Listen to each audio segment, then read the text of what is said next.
అందరికీ praise lord. Pawan Kalyan గారు ఈరోజు 9వ తారీఖు సంక్రాంతి సందర్భంగా పిఠాపురంకి వెళ్ళారు కదా, అంతా సవ్యంగానే ఉందా? మీ నియోజకవర్గంలో ప్రజలందరూ క్షేమంగా మీ పాలనను బట్టి హ్యాపీగా ఉన్నారంటారా? అంటే కంటిన్యూస్గా మీరు కుర్చీలో కూర్చున్నప్పటి నుంచి, మీరు అధికారం చేపట్టినప్పటి నుంచి అదేంటో మీరు మాటిచ్చినదే జరుగుతుంది. ఏం మాటిచ్చారు? పిఠాపురం నియోజకవర్గం వైపు రాష్ట్రం అంతా చూస్తుంది అన్నట్టుగా అందరు మీ నియోజకవర్గం వైపు చూస్తున్నారు. ఎందుకంటే ఎక్కడ లేని సమస్యలన్నీ అక్కడే వస్తున్నాయి. దళితుల్ని గెంటేయటం, క్రయ విక్రయాలు ఆపేయటం, చిన్నపిల్లల స్కూల్ పిల్లల మీద, అభంశుభం తెలియని స్కూల్ పిల్లల మీద క్యాస్ట్ డిస్క్రిమినేషను, కుల వివక్షతో వాళ్ళని తక్కువ చేయటం, ఇదంతా కంటిన్యూస్గా మీ దగ్గరే జరుగుతున్నాయి. మీరు మాత్రం నోరు విప్పి ఒక్క మాట కూడా మాట్లాడరు. సరే, మీలాంటి వాళ్ళని ప్రశ్నిద్దామనుకున్నటువంటి మాలాంటి వాళ్ళ నోరు కూడా మూసేస్తారు, తాళం వేసేస్తారు. ఇంతకు ఎవరి గురించి మాట్లాడుతున్నాను అని వీడియో చూస్తున్న వాళ్ళకు డౌట్ రావచ్చు. ఏం లేదు, బొజ్జ ఐశ్వర్య గారు అనేటువంటి ఒక సహోదరి కాకినాడలో ఉంటారు. ఆవిడ ఎక్కడైనా పేదల మీద కానీ దళితుల మీద కానీ అక్రమాలు అన్యాయాలు జరుగుతుంటే ఆవిడ ఫైట్ చేస్తూ ఉంటారు. కలెక్టర్ ఆఫీస్కి వెళ్ళటం కానీ ఆవిడ పరిధిలో ఆవిడ పోరాడతారు. ఒక మహిళ అయినప్పటికీ కూడా చాలా ధైర్యంతో పోరాడుతుంటారు. అదే క్రమంలో ఈ చిన్నపిల్లల మీద పిఠాపురం నియోజకవర్గంలో క్యాస్ట్ డిస్క్రిమినేషన్ జరిగింది కదా, పిల్లల్ని బాధ పెట్టారు కదా, ఆ ఇష్యూలో బొజ్జ ఐశ్వర్య గారు ఆ ఇన్సిడెంట్కి వెళ్ళారు.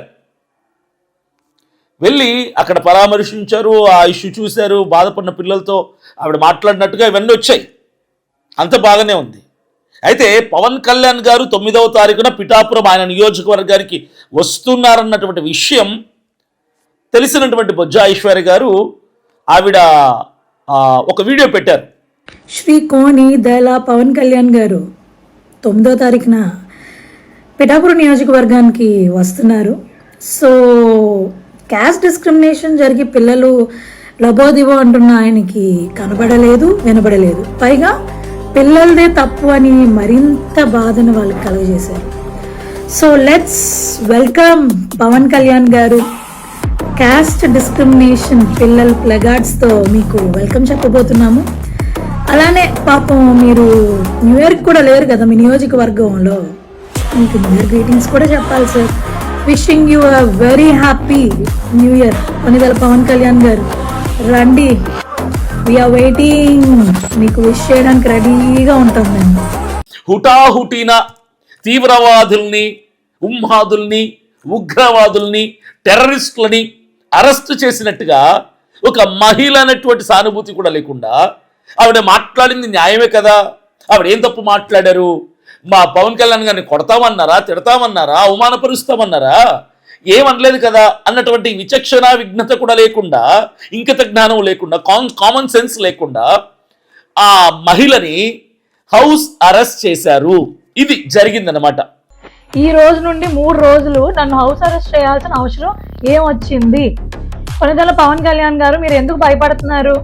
వచ్చి రిప్రజెంటేషన్ ఇస్తే తప్పే ఉంది. నేను ఏమన్నా మిమ్మల్ని కొడతానన్నానా, తిడతానన్నానా? వెల్కమ్ చెప్తానని అన్నాను. పిల్లల్ని తీసుకొచ్చి మీకు రిప్రజెంటేషన్ ఇస్తానన్నాను. కుల వివక్షణ జరిగింది, మా పిల్లలు ఇబ్బంది పడుతున్నారు. మీరు వచ్చిన తర్వాతే కుల వివక్షణ అనేది ఆంధ్రప్రదేశ్లో మొదలైంది. ఎందుకయ్యా మీకు అంత భయం? వచ్చి రిప్రజెంటేషన్ ఇస్తే ఏముంది? అవును, 1000 మంది మేము గ్యాదర్ అయ్యాం, దళిత సంఘాలు అన్నీ వచ్చాయి. ఏంటి ఇప్పుడు దానికి 1000 మందికి భయపడిపోతున్నారా మీరు? నన్ను ఒకరు దాని లోపల పెడితే సరిపోద్దా?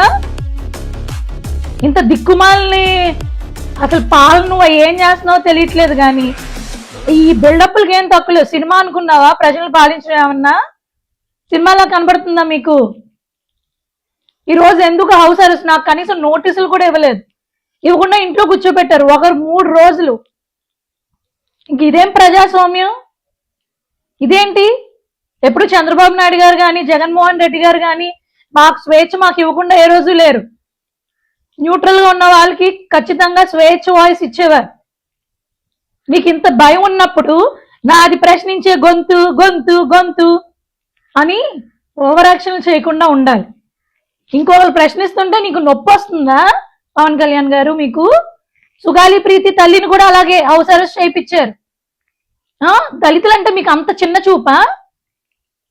మా రిప్రజెంటేషన్ తీసుకోవడానికి కూడా మీకు ఇష్టం లేదండి పవన్ కళ్యాణ్ గారు? మీది ఒక ఇదేనా? ఛీ! పోలీసులు ఆవిడని అడ్డగించి ఆవిడ్ని హౌస్ అరెస్ట్ చేశారు. 2 రోజులు అవుతుంది ఇప్పటికి. పోలీసులు ఉన్నారు, ఆవిడని బయటికి రాకుండా చూసుకుంటున్నారు. తర్వాత ఆమెకు సపోర్ట్గా ఈ కార్యక్రమంలో చలో పిఠాపురం కార్యక్రమం ఎవరైతే పాల్గొనాలనుకుంటున్నారో ఆవిడ అనుచరులు కావచ్చు, ఆవిడతో పాటుకు వెళ్ళాలనుకున్న వాళ్ళని అరెస్ట్ చేశారు. అలాగే ఆవిడ చుట్టూ కొంతమంది బంధువులు కావచ్చు, స్నేహితులు కావచ్చు, అభిమానులు కావచ్చు, ఆవిడకి సానుభూతి తెలపటానికి వెళ్తేనట, సానుభూతి తెలపటానికి వెళ్ళిన వాళ్ళని కూడా అరెస్ట్ చేశారు. ఇది మహా కామెడీ. ఎందుకంత భయం నాకు అర్థం కావట్లా. ఒక సామాన్య మహిళ అన్యాయాన్ని ప్రశ్నించటానికి పవన్ కళ్యాణ్ గారు వస్తున్నారు కదా, వెళ్ళి మాట్లాడదాం, ఎవరైతే ఆ వివక్షకు గురయ్యారో ఆ పిల్లల్ని తీసుకెళ్ళి వెల్కమ్ చెప్దామనే ఆవిడ చేశారు కదా వీడియో. ఎందుకంత భయం పుట్టుకొచ్చింది పవన్ కళ్యాణ్ గారు మీకు? ఎందుకు పోలీసులని అలర్ట్ చేసి యాక్టివ్ చేసి ఆవిడ్ని బయటికి రానివ్వకుండా, ఆవిడ నోరు తెరవకుండా, ఆవిడ నోటికి తాళం వేసి, ఆవిడ ఇంటికి తాళం వేసి గదిలో పెట్టాల్సిన అవసరం ఏంటి? అంటే మీరు ఏం నేర్పిస్తున్నారు సొసైటీకి ఒక డిప్యూటీ సీఎంగా? అంటే మేము తప్పు చేస్తాం, మీరు నోరు తెరవద్దు, మేము తప్పే చేస్తాం, మీరు ప్రశ్నించద్దు, అన్యాయమే జరుగుతుంది నా నియోజకవర్గంలో, కానీ మీరు నన్ను అడగకూడదు, బాధలు పడాల్సిందే, మా పాలన భరించాల్సిందే, మాకు ఓట్లు వేయాల్సిందే, మమ్మల్ని గెలిపించాల్సిందే, మేము కొడతాం, మీరు పడాలి, గిచ్చుతాం, గిల్లించుకోవాలి, తిడతాం, పడాలి, అవమానపరుస్తాం, అవమానపడాలి, మీరు ప్రశ్నించడం కానీ, మా ముందు నిలబడటం కానీ, మేము వస్తున్నప్పుడు మాకు అడ్డుపట్టం కానీ ఇలాంటివి మీరు చేయకూడదు. ఎందుకంటే మీరు ప్రజలు, మేము పాలకులం, మీరు కిందే ఉంటారు, మేము పైనే ఉంటాం అని పవన్ కళ్యాణ్ గారు ఇప్పుడు రాష్ట్ర ప్రజలందరికీ కొత్త పాఠం నేర్పిస్తున్నారు అనమాట. ఏం పాఠం? కొత్త పాఠం. ఏం పాఠం ఇది? మేము అన్యాయం చేస్తాం, మీరు అడగద్దు, అదే అనమాట.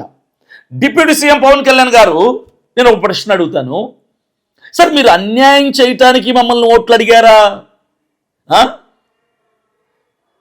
ఆ వెహికల్ మీద నిలబడి, ఆ రథం మీద నిలబడి ఊరూరా తిరిగి లక్షల మంది జనాల్ని పోగేసి మేము అలా చేస్తాం, మేము ఇలా చేస్తాం, 30,000 మంది అమాయకపు అమ్మాయిలు ఏమైపోయారు అని మాట్లాడండి మీరు.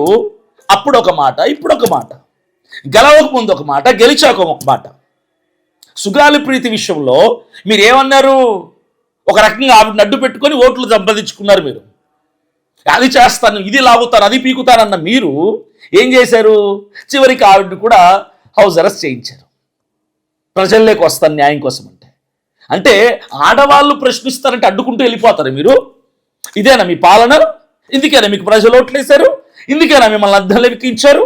ఇందుకేనా మిమ్మల్ని గెలిపించారు? నాకు అర్థం కావట్లా. ఎంతకాలం కొనసాగుతారు ఇలాగా? ఎంతకాలం మనం ప్రశ్నించే వాళ్ళని అరెస్ట్ చేస్తారు, హౌస్ అరెస్టులు చేస్తారు, నోటికి తాళం వేస్తారు, ప్రశ్నించకూడదని చెప్తారు? ఇది కరెక్టా? ప్రజలారా మీరు ఆలోచించండి. అంటే మీరు మా పవన్ కళ్యాణ్, మా పవర్ స్టారు, మా స్టారు, మావాడు, మా అని వేశారు కదా ఓట్లు. ఏం చేస్తున్నాడో ఒకసారి ఆలోచించండి. విదౌట్ ఇష్యూయింగ్ నోటీస్, ఎలాంటి నోటీస్ ఇవ్వకుండా అరెస్టు చేయడం అనేది ఇది ఎక్కడ పద్ధతి? నాకు అర్థం కావట్లా. ఇది ఎంతవరకు కరెక్ట్ నాకు అర్థం కావటంలా. ఇది సబబేనా? ఒక్కసారి ఆవిడతో ఫోన్ చేసి మాట్లాడదాం. ప్రజెంట్ ఆవిడ ఎంత పెయిన్ భరిస్తున్నారో ఒకసారి కాల్ చేస్తాను నేను. యాక్చువల్లీ నేను ఇదివరకు మాట్లాడాను, ఒకసారి మీరు కూడా వినండి. రింగ్ అవుతుంది, అడుగుదాం ఆవిడ మాటల్లోనే. హలో ఐశ్వర్య గారు, నేను లైవ్లో ఉన్నానండి. ఒక్కసారి మీ ప్రజెంట్ ఏంటి, మీ సిచ్యువేషన్ ఏంటి, ఎందుకు, ఏం జరిగింది ఒకసారి చెప్పరా? అండి, ఇది పిఠాపురంలో క్యాస్ట్ డిస్క్రిమినేషన్ జరిగిందని చిన్నపిల్లలు రోడ్డు మీదకి వచ్చి నాకు ఇలాగా ఇంత అవమానం జరిగింది అని చెప్పేసి వాళ్ళు ఒక 2 months బ్యాక్ చేశారు, నిరసన వ్యక్తం చేస్తే మేము అందరూ వెళ్ళాము. అక్కడ జెన్యున్ గానే వీళ్ళని కులం పేరుతో దూషించి పిల్లల్ని చాలా హింస పెట్టారు. ఆ తోటి పిల్లలు కానివ్వండి, టీచర్స్ కానివ్వండి. సో ఆ రోజు నుంచి మేము టిల్ టుడే ఫైట్ చేస్తూనే ఉన్నాం. మమ్మల్ని ఎప్పుడైతే ఈ క్యాస్ట్ డిస్క్రిమినేషన్ పిఠాపురం పవన్ కళ్యాణ్ అని ఎప్పుడైతే వచ్చిందో మమ్మల్ని అందరినీ కూడా నిర్బంధించడం మొదలు పెట్టారు. ఎక్కడికక్కడ ఏదన్నా ఆ ఊరు వెళ్తాము అంటే మమ్మల్ని రానిచ్చేవారు కాదు, అస్సలు రానిచ్చేవారు కాదు. అది అయిపోయింది. ఇప్పుడు 9th ని పవన్ కళ్యాణ్ గారు వస్తున్నారని చెప్పి మేము ఏమి చేయలేని పొజిషన్ లో ఉన్నాం కాబట్టి చలో పిఠాపురం పిలుపునిచ్చాం. దళిత సంఘాలు, నెక్స్ట్ పార్టీలు, శ్రవణ్ కుమార్ గారు, విజయ్ కుమార్ గారు అందరినీ కూడా పిలుపునిచ్చాను. జస్ట్ పోస్ట్ చేసి 10 నిమిషాలు అయింది, మొత్తం అందరినీ కూడా హౌస్ అరెస్టులు చేశారండి. ఒక నోటీసులు ఇవ్వలేదు, అసలు ఏమీ లేదు. జస్ట్ వచ్చారు, ఒక 10 మంది పోలీసులు పెట్టారు, అంతాలు వెళ్ళిపోయారు. నోటీసులు ఇవ్వమంటే ఇప్పటి వరకు కూడా నోటీసులు అనేది ఇవ్వలేదు. పవన్ కళ్యాణ్ మొన్న రావాలంటే రాలేదు, నిన్న రావాలంటే రాలేదు, ఈ రోజు వచ్చాడో లేదో మనకు తెలియదు. ఆయన ఎన్ని సంవత్సరాలు ఉన్నా సరే మాకు హౌస్ అరెస్టులోనే ఉంటారు, అక్రమ హౌస్ అరెస్టులు. అది సార్ జరిగిన సిచ్యువేషన్. అది మీకు నోటీసులు అలాంటిది అసలు ఏమి ఇష్యూ చేయలేదు మీకు? ఏమి నాకే కాదు సార్, ఈ ఉద్యమంలో పాల్గొంటున్న ఎవరికి కూడా నోటీస్ లేదు. ఓకే, ఎన్ని రోజులు అయిందండి మిమ్మల్ని హౌస్ అరెస్ట్ చేసి? అది రోజు సెకండ్ డే అండి. నైట్ వచ్చారు మామూలుగా చూసుకుని వెళ్ళిపోయారు. నిన్న నేను లెగక ముందే వచ్చేస్తున్నారు పోలీసులు. నిన్న ఈ రోజు ఆయన ఒక 3 రోజులు ఉంటాడంట. ఉన్నంత కాలం మనకి ఇదే పొజిషన్ అంట పవన్ కళ్యాణ్ గారు. ఆయన 3 రోజులు అంటే 3 రోజులు మీరు హౌస్ అరెస్ట్ లోనే ఉండాలి. ఆయన ఎన్ని రోజులున్నా నన్ను హౌస్ అరెస్ట్ లోనే ఉంచుతారంట.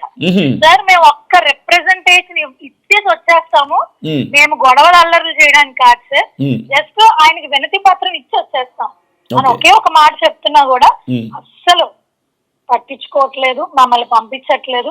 మార్నింగ్ ఏదో మా కుర్రోళ్ళందరినీ తీసుకెళ్లిపోయి స్టేషన్ లో కూర్చోబెట్టేశారు.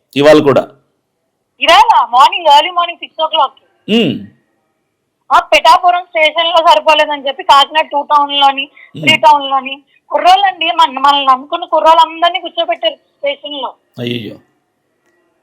ఇదేం ప్రజాస్వామ్యం అండి, ఇదేంటి అసలు? అంటే పవన్ కళ్యాణ్ గారిని మనం ప్రశ్నించకూడదు. ఆయన మాత్రం గొంతుకుని అరుస్తాడు, మనం మాత్రం ఆయన ఏమనకూడదు. అవును. ఓకే, సరే అండి, నేను మాట్లాడతానండి. థ్యాంక్ యూ అండి, థ్యాంక్ యూ సో మచ్.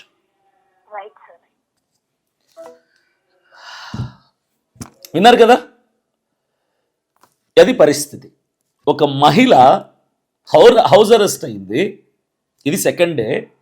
ఈరోజు ఉదయం కూడా ఆవిడ అనుచరులని తీసుకెళ్ళిపోయి కాకినాడ 1 town 2 townలో పెట్టారంట. ఇది ఎక్కడ న్యాయం? దీన్ని విడిచిపెట్టం ఇప్పటితో మేము. ఇప్పుడు ఆవిడకి మేము కూడా సపోర్ట్ చేస్తాం కదా. దళితుల పక్షాన ఆవిడ పోరాడుతున్నప్పుడు పోరాడుతున్న నోటిని అదుపు చేయాలని చెప్పి, పోరాటం కోసం వేసే కాళ్ళకి తాళం వేయాలని చెప్పి, సంఖ్యలు వేయాలని చెప్పి ఇంట్లో పెట్టి హౌస్ అరెస్ట్ చేస్తే మరి మేమెలా సైలెంట్గా ఉంటాం సార్? ఎంతమందిని హౌస్ అరెస్ట్ చేస్తారో చూస్తాం. ఎంతమందిని హౌస్ అరెస్ట్ చేస్తారు, ఎంతమందిని అరెస్ట్ చేస్తారు డిప్యూటీ సీఎం పవన్ కళ్యాణ్ గారు చూస్తాం, మేము చూస్తాం. ప్రజల మీరా తేల్చుకుందాం. ఖచ్చితంగా మీరు చేస్తున్న అన్యాయాలకి, అక్రమాలకి, అన్యాయాన్ని చూస్తూ మౌనంగా ఉండటానికి మీ రాజకీయ జీవితంలో ఇదే సార్ మీరు ఎమ్మెల్యే అవటం. వచ్చే ఎలక్షన్స్లో మీకు ప్రజలు ఓట్లు వెయ్యరు. ఇది రాసి పెట్టుకోండి. ఓకే, చూద్దాం ఎంతమందిని హౌస్ అరెస్ట్ చేస్తారు, ఎంతమందిని అరెస్ట్ చేస్తారు, ఎంతమంది నోటికి తాళాలు వేస్తారు, ఎంతమంది చేతులకు సంఖ్యలు వేస్తారు, పోరాడనివ్వకుండా ఎంతకాలం అడ్డు పడతారో చూస్తాం. మేము చూస్తాం, దీన్ని ముందుకు తీసుకుని వెళ్తాం. గుర్తుపెట్టుకోండి, మీకే కదా నోరున్నది, మాకు ఉంది. మీకే కదా వాక్చాతుర్యం ఉన్నది, మీకంటే గట్టిగా, మీకంటే ఫ్లోలో మేము మాట్లాడగలం. కాగితాలు కూడా పెట్టుకోకుండా మాట్లాడగలిగినటువంటి జ్ఞానం, వాక్చాతుర్యం, ఫ్లో అన్నీ మాకు కూడా ఉన్నాయి. పవన్ కళ్యాణ్ గారు మాట్లాడతాం, ఖచ్చితంగా మాట్లాడతాం. ప్రశ్నించే ఒకరిని ఆపితే సరిపోతుంది అనుకుంటున్నారు మీరు. అలాంటి వాళ్ళు 100 మంది లేస్తాం, మీరు జవాబు చెప్పాల్సిందే, సమాధానం చెప్పాల్సిందే. చూద్దాం.